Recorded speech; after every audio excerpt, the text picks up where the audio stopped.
people think just because you're on TV, you rich already. Yeah. And what they don't understand is you're not really rich unless you are a Denzel Washington or a Brad Pitt. We living and we cool and we got money, but we ain't got like money. You know what I'm saying? Like on the level that they think. Because a lot of people who, once again, don't know the business, they just think automatically because you on TV, even if you got 2 lines, you a millionaire. Like, nah, it don't work like that. You know.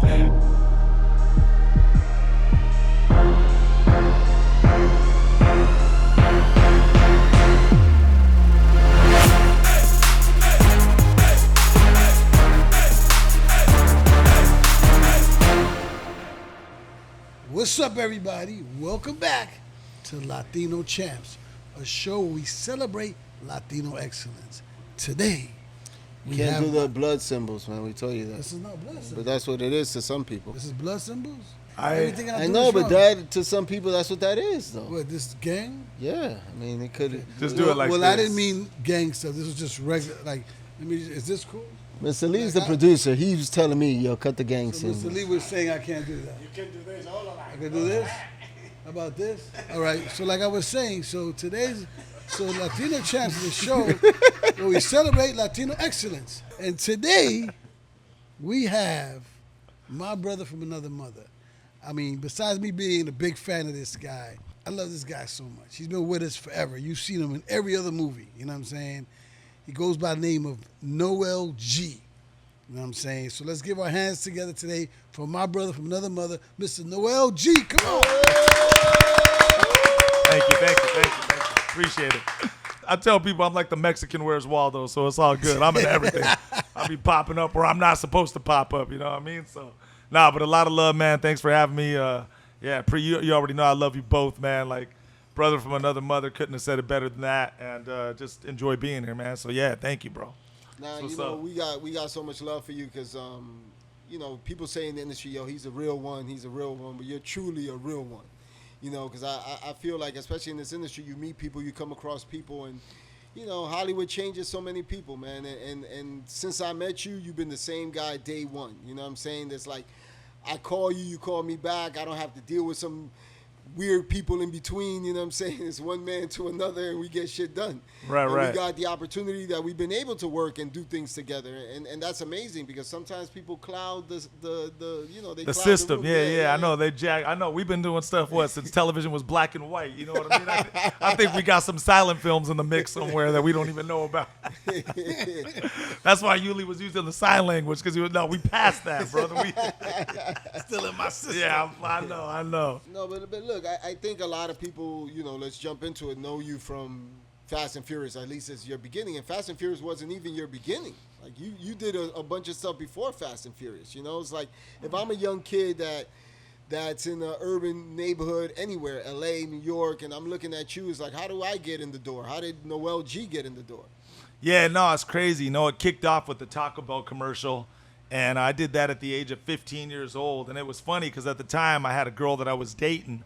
And she wanted to be an actress, model, and the whole Hollywood deal. I never thought a day about it. You know, I was just wilding out, acting a fool. And one day she asked me to go to this acting class with her. So I go to this class with her, and literally right place, right time. Never thought about acting a day of my life. There was a producer who was sitting in class that day who was scouting talent. Comes up to me, and he says, "You want to be in a Taco Bell commercial?" And I thought he was on some BS, whatever. I gave him my number. Ended up being real. So the first thing I ever did in my life was a Taco Bell commercial at the age of 15 years old. And I tripped out because at the time I never knew what residual checks were. I was ignorant to that at 15 years old. I thought it was like you got to work to get paid. I didn't know nothing about residual income.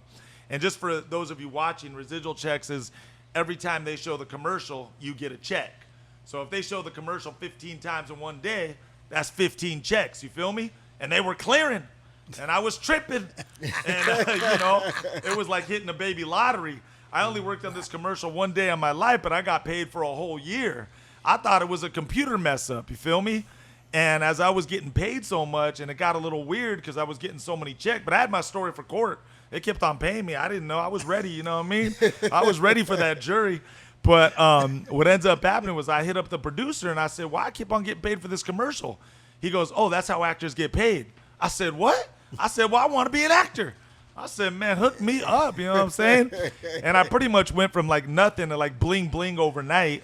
And then it was crazy because he goes, I like you, man. He goes, I'm going to introduce you to a manager friend of mine. So I go meet this manager cat. I come in like this. I don't know nothing from nothing. I'm just, chopping it up with the fool, whatever. He's like, I like you, bro. I'm going to start sending you out on some stuff. But everything he sent me out on was Gangster 1, Cholo 2, Trigger. I'm like, I thought I was here to act, bro. I grew up like this in real life. And so I started developing kind of a bad boy Latino reputation in what I call Hollywood.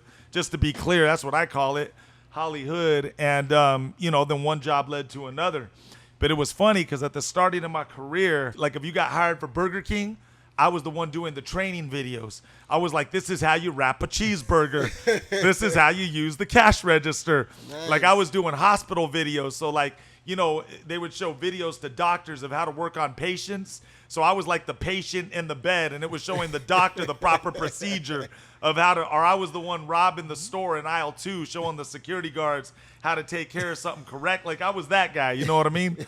And, then long story short, my manager at the time was like, hey, you're getting a lot of calls. You're getting a lot of bookings, man. They're loving you. They're liking you. You're getting hired quite a bit.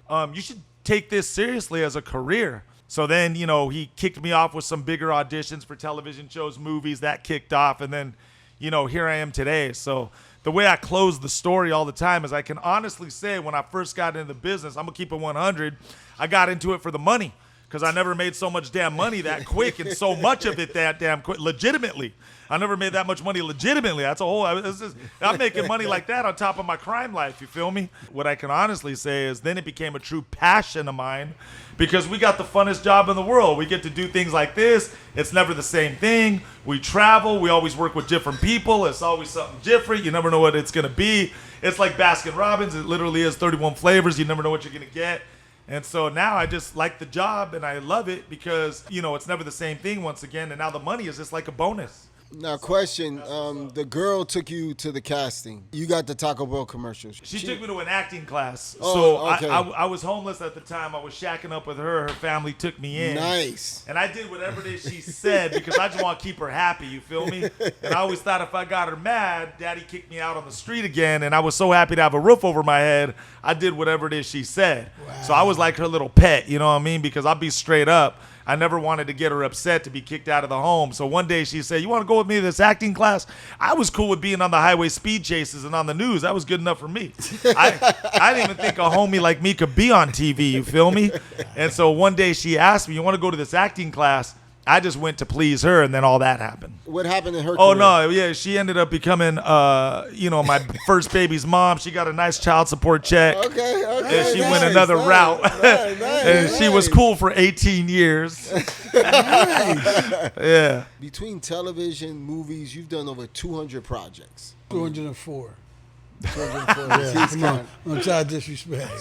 So my first question is, sometimes actors get on set, they get intimidated. You don't seem like a guy that gets intimidated, but out of a lot of those, what was the most intimidating production you've ever been a part of, or moment with another actor or something? Once life starts lifing, you just life in it. You know what I mean? And so, like when I first got onto Training Day, I'm with Denzel. I'm with one of the top of his game. You know what I mean? And Denzel Washington. Yeah, Nobody. Denzel. And this is at the starting of the career. This is kicking off the roller coaster ride. And I ain't gonna lie, when I was on set, I was kind of like tripping at first because I'm like, me? Like, you sure you got the right number? Like, I'm in this movie. And you trip out at first because you're just like, you can't believe you're on such a big project. The life I live, do I deserve this? Is this really even happening? After I started doing it and you're in it, it's just work. When you talk to any actor, they don't say, I'm going to act. They go, I'm going to work. And work just becomes work and it's whatever. But I've been very blessed in my career. I worked with, Robert De Niro, Clint Eastwood, Mel Gibson, Jim Carrey, Denzel Washington. I've been blessed to work with a lot of blessed actors and people who are on the top of their game. But it's kind of funny because there's only one actor that I might shrivel up a little bit, and it's Al Pacino. I hope to get one in with him before he go. But Al Pacino's definitely one of my bucket list cats that I want to get one in with. And if I could get that dream in before he goes, that would be that would be top notch for me, you know. But I've been very blessed to work with a lot of other people, but I think that Al Pacino is the only one where it might be like my starting days.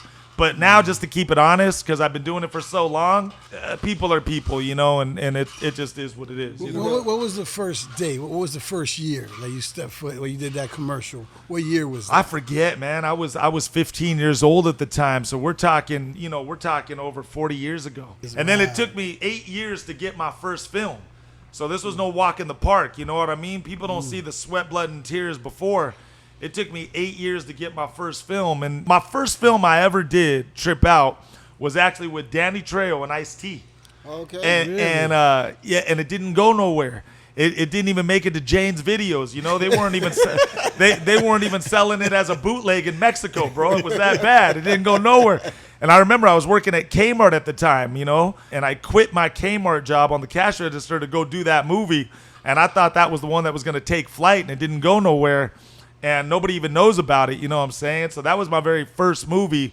But my first one ever in theater was an Adam Sandler joint. It was called The Animal.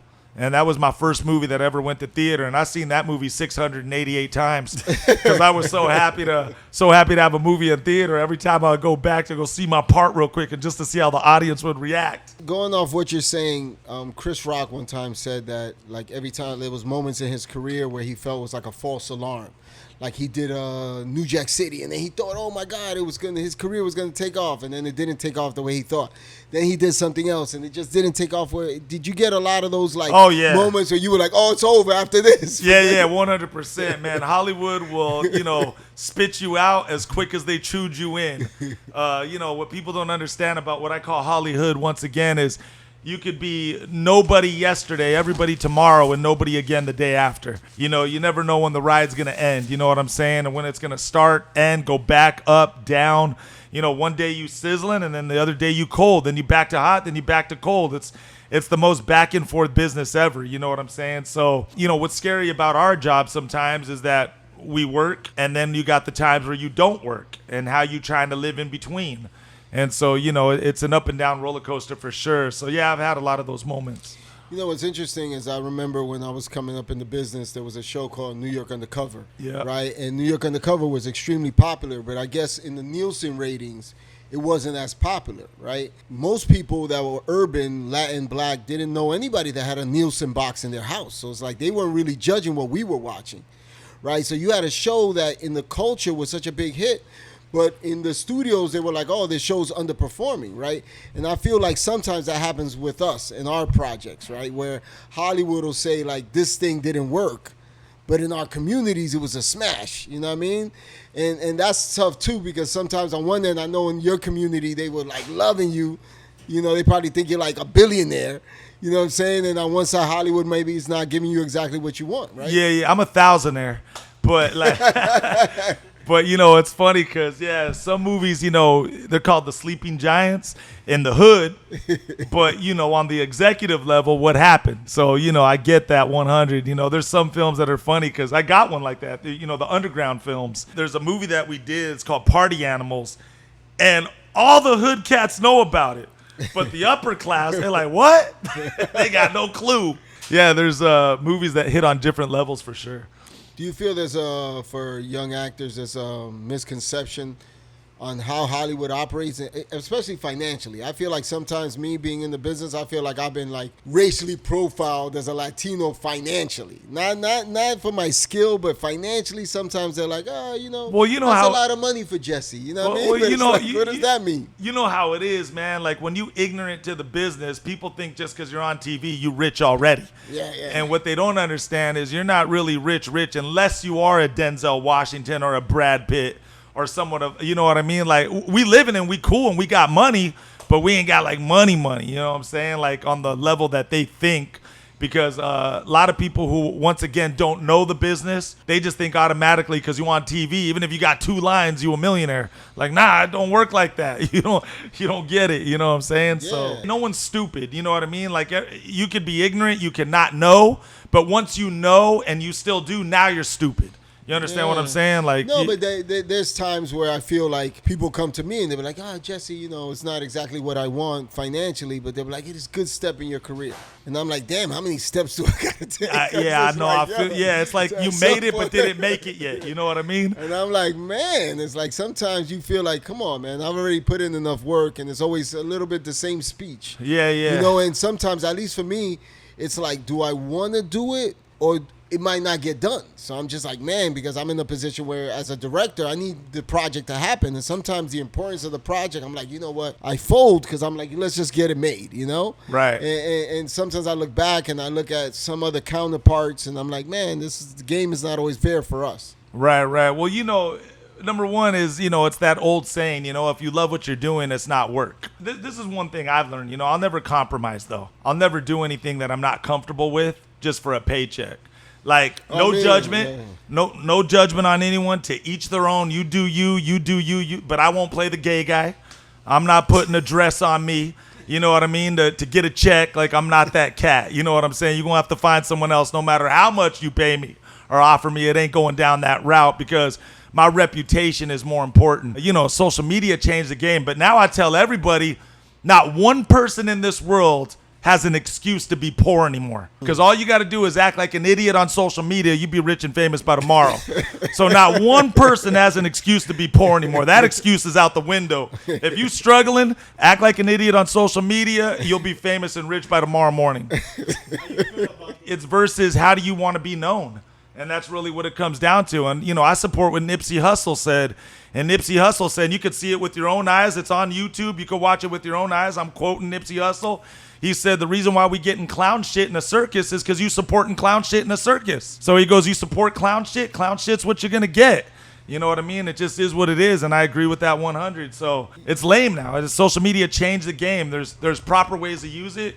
There's improper ways. There's both, you know, this, that, the other. But at the end of the day, it's how do you want to be known and what type of respect do you want? You know, the tough part for me is that people go off data, right? And it's like, you know, I don't have a data company, so I'm saying, like, who is controlling the data or what those numbers say, right? Because sometimes I argue with people about the things that we should do in the land culture and the land space, and they're like, oh, Jesse, you don't understand the community enough because, like, this is what they're watching, you know? And then they show me all this, like, dumb shit. And I'm like, is that what they're really watching is what you're feeding them? You know what I mean? It's like if you feed them something else, they'll evolve to watch something better. I mean, that's just how it works, you know? Like, why are you feeding us a bunch of stupid shit, but some of the other cultures ain't being fed that stupid shit, right? So that's the thing I'm on. But it's like, but the data, but like, who controls the data? It's not like I'm out there like with a data company understanding what it is. I'm an old school cat, and I was the last one to get rid of the BlackBerry. I was forced into an iPhone.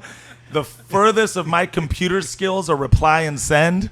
That's about the furthest I go with my computer technology, whatever you want to call it. So anyways, my point in saying that is, like, when you talk about the data, I don't know how that part works though. So, like, let's say I click on a video, right?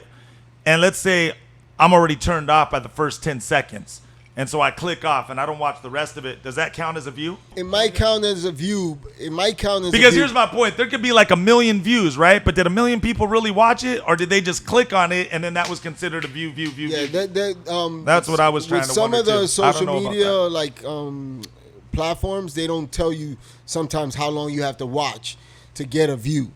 But when you click off, they do see the retention, like whether you stay on, right? And if you have a longer retention, they're supposedly spread you out more in the algorithm. Yeah, I mean, right? The game has definitely changed. That's why they come up with these verticals now, because the new generation, they're saying that, you know, TV is slowly getting wiped out. Everyone's on their phone. Like, the bottom line is, you know, we're in a new world. You know what I'm saying? So it's crazy. But see, I go off that too, because, like, let's say the majority of people I know, at least me, right? I remember Shaquille O'Neal was talking about things that he invested in, and he was like, in the beginning he invested in a bunch of shit, and then he started just investing in things he actually likes or will use, right? So I go home and I watch television.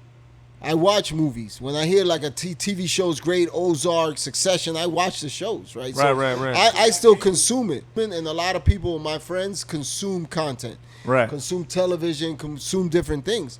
So to me, I'm trying to make content for those people that are consuming that content. Like they say everybody's consuming the micro dramas, but I don't know people that are consuming it.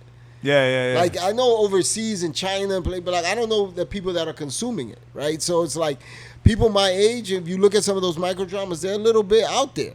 Right. So it's like, I don't know if the people that like in my inner circles watch that level of content, right? So that's what's tough for me. I'm gonna tell you like this. I think everyone has a flavor, you know what I'm saying? And nowadays you got the young generation, the middle generation, our old generation, whatever, and everyone's gonna watch what they take to, and that it just is what it is, But everyone's trying to catch an audience, and I think you're meant to have the audience that you're gonna have for whatever it is you do / put out there. My thing is that what is the algorithm, right? It's a new word that's been introduced to us. Yeah. Like, what is the algorithm? It sounded very extraordinary to my external auditory miatas.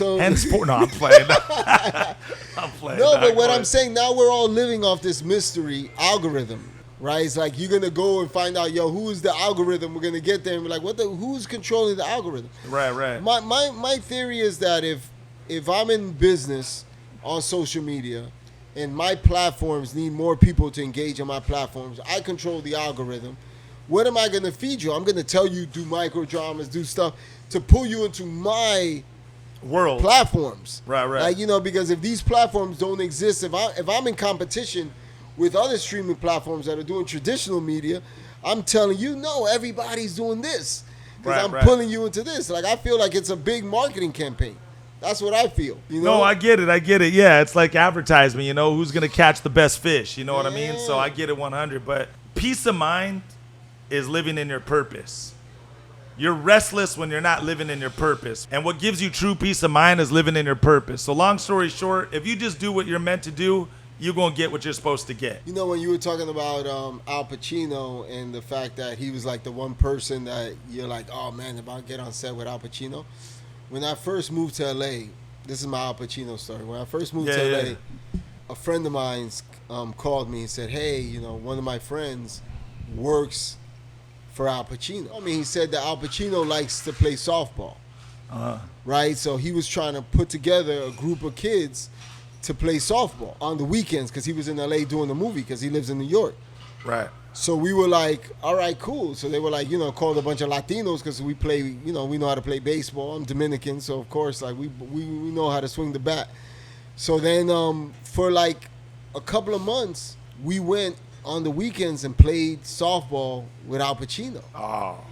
And we went every weekend and we played with him. And we would have to move every week we moved to a different field because paparazzi would show up and stuff like that. Right.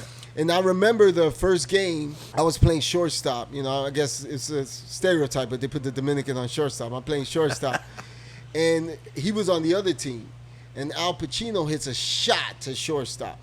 But, it's like the Dominican reaction, So I went deep in the hole. I got the ball, and then as I was throwing it, I was like, shit, I'm about to throw Al Pacino out. Yeah. And boom, I threw him out, and he was hustling to first. And I was like, fuck, why did I throw Al Pacino out? They're not going to invite me back next week. But he's a sportsman, so he took it great, and then, we kept pushing. And they told me, look, don't talk to him about movies. Don't ask him about stuff. Just play. He's just looking for guys to play. And we played for a couple of months every weekend, and he would take us to lunch after, and we would talk, and we would imagine, like, I wanted to ask him 700 questions, and we would just chill. Right. He was cool with us. He invited us to one premiere, like a screening of one of his films. So he was super cool. He knows he's Al Pacino. He knows that we're all fans. Yeah. But we kept it light. We played like, man, had a great time, and it was like one of the best summers for me ever. I only laugh because, it's kind of funny. I always tell people, if you want to get on an actor's good side, talk about everything else other than acting. Exactly. Talk about girls, cars, clubs, sports, whatever. But just that's how you get on an actor's good side, because 99% of the people I meet, always their first questions are like, how was it on that movie, or how was it in this movie, or whatever. So I'm going to the 1% who ain't talking about Hollywood, But and that's what happened today. So we stop at Starbucks on our way over here, right? So he's like, I'm gonna go get some Starbucks. You want to come? So I was like, nah, I'm gonna stay in the car. Then he gets out. I'm seeing him glowing. Noel G walking in Hollywood, Florida. So maybe I should come out who knows, I'll be his security guard. And I'm going to be his security guard. He's like, I don't need security. So he walk in the store or whatever, and it's me, him, and the photographer. And Asian lady comes right to him and goes, "You don't know how to drive?" You know, we're like, "What are you talking about?" It's like, you park slant. I couldn't even park in the driveway. And we're like, "What's going on here?" And she just starts attacking him that our driver parked slanted, so he took up like 2 spaces. So she's yelling at him and stuff, and like he loved it. He was like, "Yeah," and he was just like I thought I was still in L.A. so I'm like, welcome to Florida, bro. I thought I was still in L.A. And I was like, you see, you say you need security guards. No, but the reason why I brought it up because he said, she didn't come to him asking him about what he worked on or whatever. So he was excited that she was yelling at him, and she was just talking about parking. Yeah. So he had such a joy with them. They exchanged information and stuff. Nothing more sexy than an angry girl. He has such a joy. They're a little more hot looking when they're mad. You know what I mean? I'm like, oh, you cute. Let's talk about Noel G. Like, forget about the movie stuff. Like, what? Oh, now he taking the advice given. Are you trying to hit on me, G? What's going on? No, I saw opportunity. You already got my number, dog. Don't trip. You already got my number, player. Come saw on, the opportunity. Dog. You were this like, ain't Brokeback Gangsters, homie. Come on now. No, he's trying to change the flavor, dog. He's trying to change the flavor. Nah, he been hitting you with all the I told you I don't shit. do no gay roles. I don't wear no skirt. I'm playing. Go ahead. Jesse's been hitting you with the Hollywood shit, and you just said you hate when they hit you with the Hollywood shit. So I was like, I want to ask you a question. Go. How many actors been in 200 projects? None. Latino. None. Exactly. That's what I'm saying. Let's give it up for my man. This shit ain't easy. This shit ain't easy. That's the conversation I want to talk about. So I don't know. Yeah, I need you guys to hire me more. I got you. We got you on speed dial, baby. You're like Latino speed. Like the few times we're allowed to do that. I'm playing, but like I was telling somebody earlier today. They created this thing called Actors Access. No, Actor Access. Was it something like that? No, it's access granted on BET. Like the making of the yes. videos, and then MTV making of the videos, right? And when that came out, we started coming out in the making of the videos. He was directing, I was casting, so you started seeing these 2 Latinos on TV with famous people, and then everybody was like, I want to do that. Like whatever it was. What does he do? Oh, he directs. What do he do? Casting. So people wanted to do it because they saw us on TV with famous people. Not because they wanted to cast, not because they wanted to direct, just because they wanted the lifestyle. So it's like people see you on movies like, oh shit, he looks like me. I want to do that. And everybody wants to do it, but nobody wants to do the work. Be careful what you wish for if you're not built for it. You know what I'm saying? Because to do it, you got to be built for this shit. So I'm gonna get there, right? So it's like people that want to be directors, people that want to be cast directors, people that want to be actors. You know what I'm saying? It just doesn't happen. Like you said, you took 8 years. So I'm gonna give before you you did the first movie. Yeah, I'm gonna give you something real quick. So this is what I've learned. Being in Hollywood. Once again, it's okay to have a good heart, but you got to know how to protect your heart. And when I was first getting my feet wet, I'll give you a real story. I can't even make this up. I was helping people get in the business. I was helping every Tom, Dick, and Harry, that wanted to be in the business, whatever. So I was helping them get interviews, helping them get agents, helping them get managers. But here's what ended up happening. Some of these cats that I was helping would, start backstabbing me or two-facing me or talking smack. And I'm like, you wouldn't even have that audition if it wasn't for me. Or even worse than that, they would quit on me after I was really genuinely helping them when they found out it wasn't as easy as they thought to get in the game. And I put like a year, 2 years into these people, and I was like, whoa, you just gonna quit? And they're like, yeah, I'm gonna go work over here because I got this 9 to 5. And I'm like, so now I'm just gonna keep it 100 with you. It taught me a lesson. Now I charge people for my time. You know why I charge you for my time? Because if you backstab me, you two-face me, or you quit on me, I care less. I got paid for my time. And the lesson it taught me, though, is you got to know who you're helping and why. You got to do a heart check and a personality check first before you help anybody. So if you get my intimate time, you get my one-on-one time, you super lucky because I don't just hand that out anymore like I used to because I got stepped on so much in the past.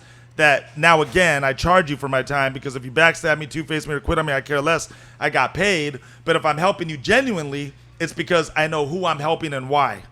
You know what I'm saying? So, and now I'll be real with you. I don't even care about, not in the sense of this, I'm talking on a general level, but I don't even care about podcasts and radio interviews and newspaper interviews no more. You want to know why? I don't know if the person on that podcast or interview is saying what's real. So you know what I do now? I thank you for saying what's true, and I thank you for saying what's real, but I can't get behind you because I don't know you personally to know if you really about what you're saying. And so, you know, it's kind of like a homeless guy, for example. I'll never give a homeless person money. Never in my life. I'll only give them food or water. And if they don't want the food or water, blanket or whatever that I had to offer, you ain't going to get money off of me, because you might give a homeless person money and you really might not be helping them. You might be helping them to go score drugs. You don't know that homeless person to know what they spending their money on. So you could have done it with the right heart, but the right heart could have been misused. You understand what I'm saying? And so that's why, you know, I've just learned in my life that now when I help anybody, I do a heart check and a personality check first before I genuinely help anybody, because I want to know who I'm helping and why. And I learned this important thing in business. I'll say this last thing and shut it down with this. Before you do business with anybody, here's what I suggest. Go to Disneyland with them first. Go bowling with them first. Go to the beach with them first. Go hang out with them first. And don't talk one word about business. Just hang out. Just chill. And as you're hanging out and just chilling with them, you might find a red flag and be like, ooh, this person's kind of slimy and dirty. I don't want to help this person. And that's, you know, that's so before I do business with anybody, I do heart checks and personality checks first before you're going to get my time. You know what I mean? I've been trying to invite Mr. Lee to Disneyland all week. Just don't trust you. When you go on that Disneyland trip, don't say one word about business. Just do heart check. I ended up here on Latino Champs. I'm like, yo, let's do something else besides Let's business. go to the strip club. And there's two ways you can help people. And this is the last thing, and I'm going to stop with this. There's two ways you can help people. You can give a speech, and you can give them some good advice, and they can take it or throw it in the trash, or you can genuinely help someone intimately, but that's because you better know who you're helping and why. And that's what I've learned, you know, through my Hollywood days. Yeah, Jules. I like that. You know, but that's so real. I feel like when I started my career and I was working as an assistant for other people, other directors, a lot of people in my neighborhood, you know, might see some of the things I had to do, whether I was picking up the director's dry cleaning or doing this or that, and you know, doing assistant work, and they were like, "Yo, he's a bitch," like, you know, Jesse's this, that, like he's a sucker, like, you know, people make comments. But I love filmmaking so much that this was part of my path, right? It's like, you know, you got to grind, you got to, you know, we did internships, we did anything we could to get close to the camera. I remember after my first movie, which was like a decade later, some of my friends were like, they wanted to be directors in the neighborhood that I grew up in. They were writers. Now they had scripts. They had all this stuff. And all of a sudden, they were as brilliant as the guy that created Sopranos or the guy that did this and that. And they would send me their stuff. And I would read it. And, you know, not that it was bad, right? But I'm like, oh, you know, sometimes people write one draft. Ooh, he's just Then jealous. they send you one draft. No, that's exactly. He just doesn't want me to be. He knows if he put me on, I'll be better than him. Ooh, Yeah. So I was getting that kind of stuff, right? Where everybody was like, what a hater. yeah. He knows if he put me on, I'll be better than him. So he's gonna keep me to the cut, not give me an opportunity. So I would ask some of my friends, like, yo, I can give you an opportunity. Like, you know, what opportunity you want? They was like, you know, I want to direct. I'm like, okay. Like, it's 10 years it took me to get here. Like, you know, I can start you. No, but it's like, yo, I'm right there. Like, I want the AD then. But I was right there next to you. And I'm like, okay, I get it. Like, you know, maybe, like, you know, back in the days you protected me. I get the shit, you know, the street shit, you know what I mean? Like, but I'm like, I'm trying to get you in the game. And then they were like, and half my neighborhood was like, you know, oh, you a hater, you know, this, that, that. So I would call Yuli sometimes when I'm going back into the hood, because Yuli likes to stay in the hood longer than I like to stay. But he's like, yo, so I would call him like, what's the climate in the streets? Because, like, Not you know. good. Not good.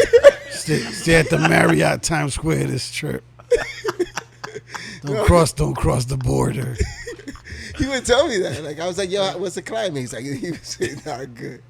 And it was sad, but it was like, yo, I tried to put so many people on, but they wanted like a fast track to the top. And then if I didn't bring them to the top, or I even criticized the writing a little bit or what they were doing. There's a couple things in that. Number one is, if you're just a person of integrity, people are going to want to do favors for you. And that's how you advance, And I've learned this, if you're one of these people, if you say, hey, I'm sorry I forgot to do that email. I'm sorry I forgot to make that call you told me to make. I'm sorry I parked in the wrong spot. I'm sorry I forgot about that script you wanted me to print out and give to you. You know what you become? You just become a sorry worker. And no one wants to work with sorry workers, you know what I'm saying? So me, I'm a person of integrity. I just tell people, hey, look, here, I can crush it. That's my game. That's my field. I can kill it here all day. But right here, you might want to get someone else for that. That's not really my cup of tea. I'm not too good right there.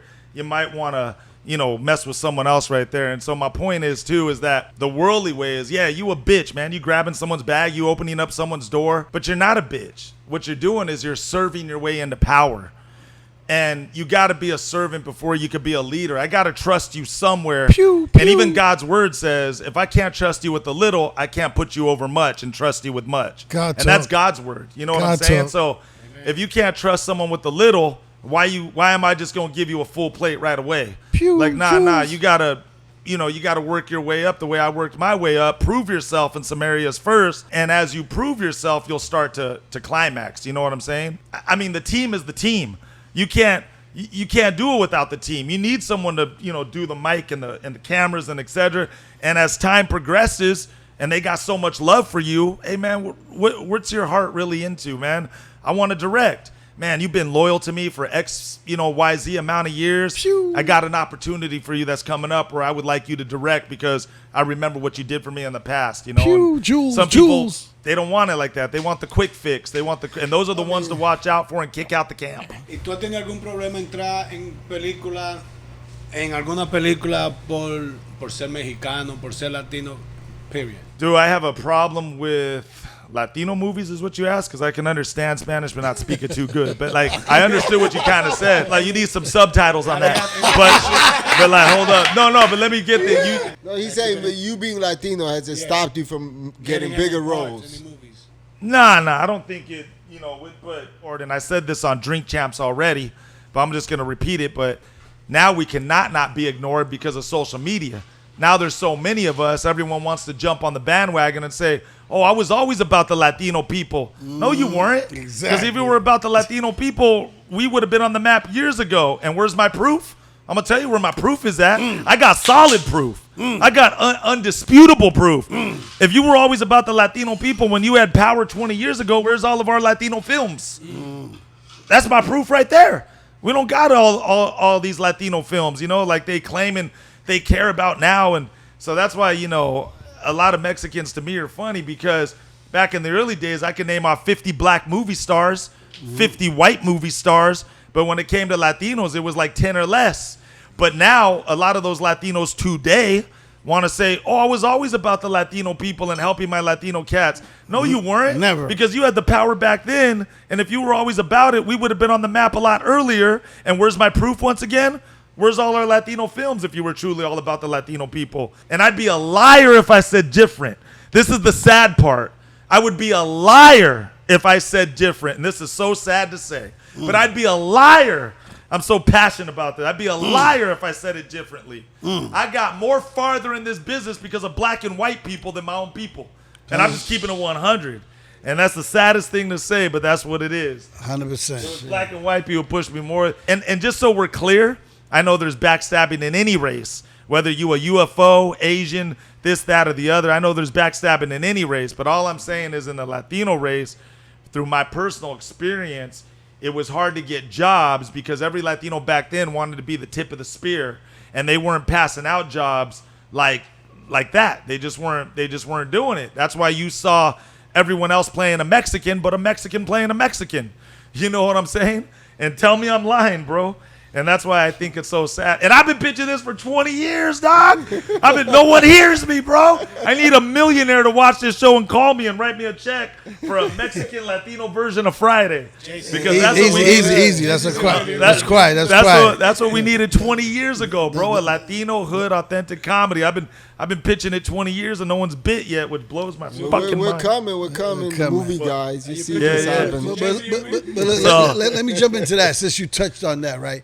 So I'm glad you said that because like people don't understand what it is to be Latino in Hollywood. You know what I'm saying? Like we get discriminated by everybody, and nobody supports. Like say, shout out to John Leguizamo, who's been protesting every time they cast a non-Latino to be Latino, and he gets up there and he puts his career on the line and he protests. John had power 20 years ago. You know, he could have put us on earlier. Okay, but now that you brought up the name, better late than never, right? I'm just saying, better late than never. But he's been. What was the hard at 20 years ago? He could have put us on 20 years. That was all the power. Come on, he's fighting now, right? He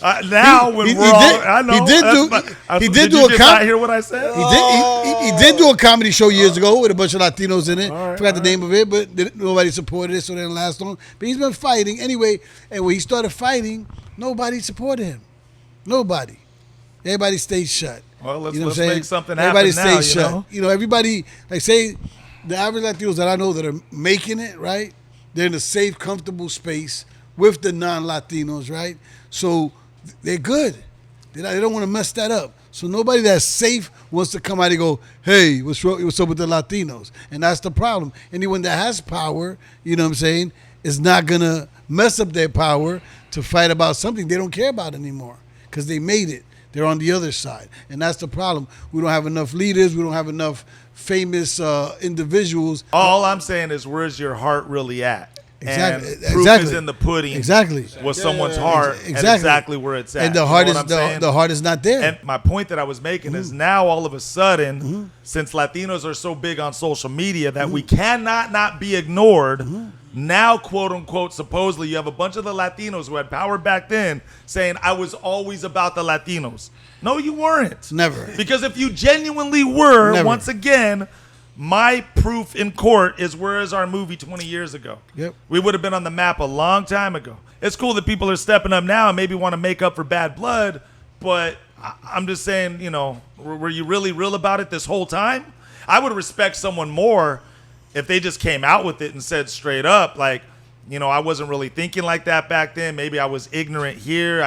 I messed up. I should have done something earlier. Now that I'm able and capable to do something, like I would respect them more that way rather than coming out all of a sudden acting like you were all about us the whole time when you really weren't. Because once again, if you were when you had the power back then, why didn't you do something back then? I would respect a bad guy more if he's like, hey, dog, like, you know, yeah, I'm here to kill people and I don't give a fuck. But that's what I'm, damn, dog, you get, not that you get what I'm saying? Like a bad guy's not going to admit they're bad because they want to be loved.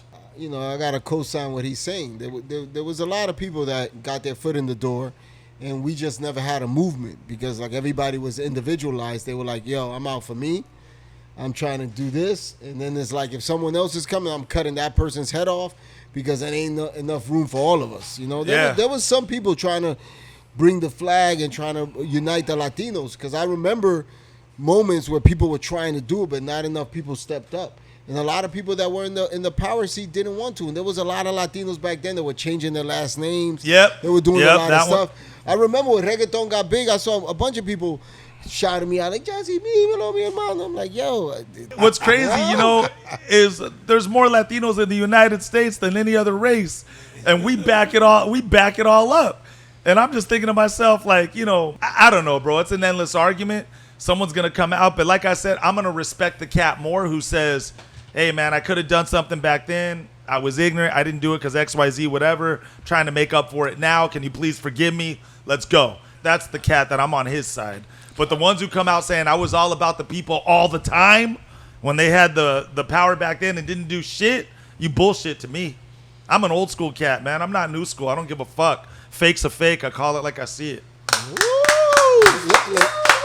You gave me this because I was going to do the other one, but I'm like, and stop throwing up the gang signs, bro. No, I did this. Boy, banging on Latino Champs. Because I almost did the other one. The other one just feels better. Like, yeah, it's all good, dog. Have you thought about directing any movies? Or have you direct any movies? The moment Friday came out, I'm talking about the moment, and the cats that are close to me know this. The moment that Friday came out, I've been pitching a Mexican Friday. I said, we need a Mexican version of Friday. I've been pitching that since 20 years ago, bro. And I took it to some big people. Big people. Nobody bit.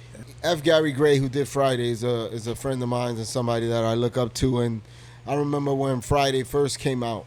And I remember when I was doing my first movie, F. Gary was doing another movie at the same studio. The idea of a Latino Friday has been circulating, right? But it's like people haven't executed it the right way, at least script and packaging and putting it together. And, you know, the studios don't know what to do with that, right? So it's like someone's got to step up and say, yo, we're going to make these kind of movies, and we need these kind of movies. Yeah. Like, we are an audience that consumes Friday. So we would consume the Latin version of it if done properly, you know? And it's like, who makes that? So we might have to make that today. This deal might have to go down. You know? We have to figure it out. I'm going to come at you with the script, dog, and let's go, bro. We might have to cut Mr. Lee in now, though. Now we've been in this conversation for years, so We don't even need a. So, We don't. we got it. Hey, no, G, you already know you riding. You already know you in the car, dog. Stop it. Stop it. You in the. Now I'm talking about them. No, you I'm talking about them. But you already know you in the car, dog. So stop it. But you know the crazy part, we don't even need a lot of money to make. It's not like we're making Star Wars. You know what I mean? We Don't just say that. Don't say that because someone's listening. Oh, You okay, do but- need a lot of money. Oh, okay, yeah. We need a We fact. gotta give we your need a check. We need a You gotta fact. pay your check. check. Yeah. When they made Friday, they didn't make it for a lot of money. They made it for $3 million. Yeah, but some of that was the cost of music too, Uh-huh. right? So the music was probably more expensive than the cost of making the film. Gotcha. Because I remember if Gary was telling me the story, and it wasn't like he had all the money in the world, and it was very simplified, the movie. Right. So there's a way to do it, and I think with the right talent, the right actors, someone who understands the culture, you could do something super cool. You know, it's time. Yeah. It's time that we do. No, I'm gonna like come that. at you guys. I'm gonna come at you guys. I got some heat, and I'm gonna throw it at. And I know how it goes. You know, I give you the script. We do the dance back and forth until we agree that's the script. Get the check. Let's go. FYI happened in Latino Champs. Yeah. Hey, let's start it here, dog. Let's start it here. He's trying to get his percentage right Yeah, now. no. This guy, he's Let- Dominicans. You can't bring Dominicans Let's nowhere. start it here. Let's Yeah, start bring it here. Dominicans I nowhere. wasn't even taking the But Disneyland trip. I know, right? You got to go see Mickey first, bro. You gotta go. You gotta go see Mick, homie. You know what I mean? I just to say this last thing. It's a no-brainer, man. I mean, if it's done right, that thing will pop. But anyway. Whether done right, you got to give a lot of credit to Ice Cube and those guys, how they designed that movie. It wasn't something that anybody could do. They did it very special. So Yeah. I think there's definitely a huge opportunity, and we should look into that. Outside of that, are there roles that you dream of, characters that you want to play? Like, what do you think about, like, outside of this Friday movie? Yeah. I got other things. You know, I got some other films. Like there's another film that I'm writing. It's called Love Language, kind of like a Pretty Woman story. Okay, nice. So kind of like the, you know, first class Beverly Hill white girl who falls in love with a Mexican thug. And so Let's assume who's the Mexican thug. That's I what I know, was right? thinking. Yeah. That's what I was thinking. that's gonna be a hard one to cast. That's gonna be a hard one to cast right there. You know, we'll toss some names around. Yeah. So no, there are other roles that, you know, because you know it's funny, man. Like and I give a shout out to Emilio Rivera because I take no credit for someone else's line of what they say and I repeat. So I want to be clear that Emilio Rivera said this, but I couldn't say it any better way than what he said it. But he said you can't teach what you live. And that's Emilio Rivera. So in every role that I've ever played, 90% of the time is how I grew up in real life. And so that's why, you know, when I'm playing a thug, I'm not really acting. But if I'm playing a doctor, now I'm acting. You know what I mean? So I could play other roles. I would love the opportunity to play another role. But, you know, right now, if that's keeping food on the table and it's, you know, if it's not broke, don't fix it type thing. I would stop you there to say that I know a lot of thugs we've met all around the United States that Yuli has tried to help. That have be branched actors, Yuli has helped to try to be actors. And just because they're thugs don't mean they can play thugs. Oh, I got you. know what I I'm got. saying? Yeah, no, So I know. Don't get me started on that. As easy as you want to make I know. that Don't, sound, dude. We had a company. it is not easy. We had a 'cause company trust me. called Suspect Entertainment back in the days, and Okay. we were booming. we were booming. We were taking real prisoners out of prison, throwing them in Suspect. movies, and it was crazy. It was like, we were Suspect Entertainment. we were vetting gangsters, and we had this thing going. We were on 60 Minutes, Celebrity Justice. We were making some serious noise in between 2001 and 2005. But long story short, no, you're 100% right. We had some gangsters that it was sad. Some of them couldn't read. Some of them couldn't act to save their life. You know what's funny? They could act in front of a cop, though. No, it wasn't me.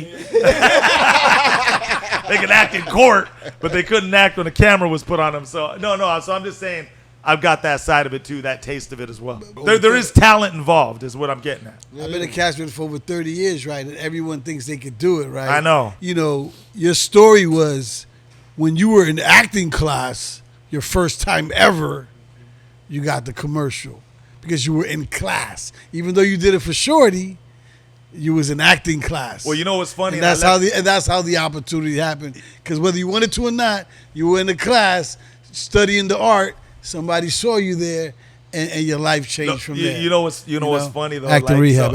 My boy Yuli got a class called Actor Rehab, and Pew, he teaches pew. actors and he kicks them off into the game, and it's definitely a class that I would highly recommend. I was actually a guest coach on one of his classes, and was helping people out, and I'm gonna tell you, that's a game. Yuli's definitely a real one to mess with. Pew. So, Marketing. And I'm genuinely not saying that just to say that because I ain't stroking nobody. I'm telling you, real is real, and like his class can kick you off the right way. When I was in class, it was funny. I was talking smack because I'll just be real. I thought everybody was dorks and nerds, so I was talking Damn. smack. Yeah, I was being a class clown, and that's how I kind of got spotted.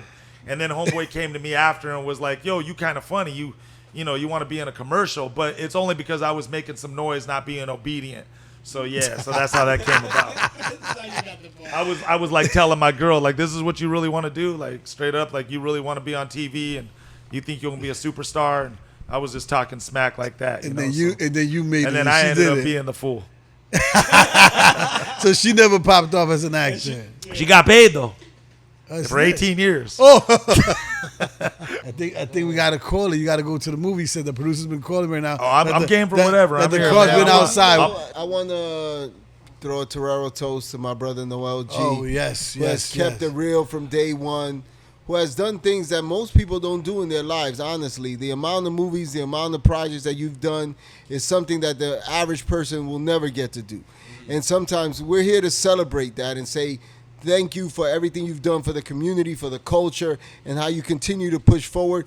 You don't change. You don't age. You keep doing your thing. You look the same you did when you did the first Fast and Furious, my brother. So whatever you do, keep doing it, man. And we love you here at Latino Champs, man. No, a lot of love, man. Thanks for having me. I appreciate you guys more than you know. I've been riding with you guys since, God knows how long. So I just appreciate you guys a lot. Thanks for having me on the show. Continue supporting the show and continue watching it Fast and Furious style.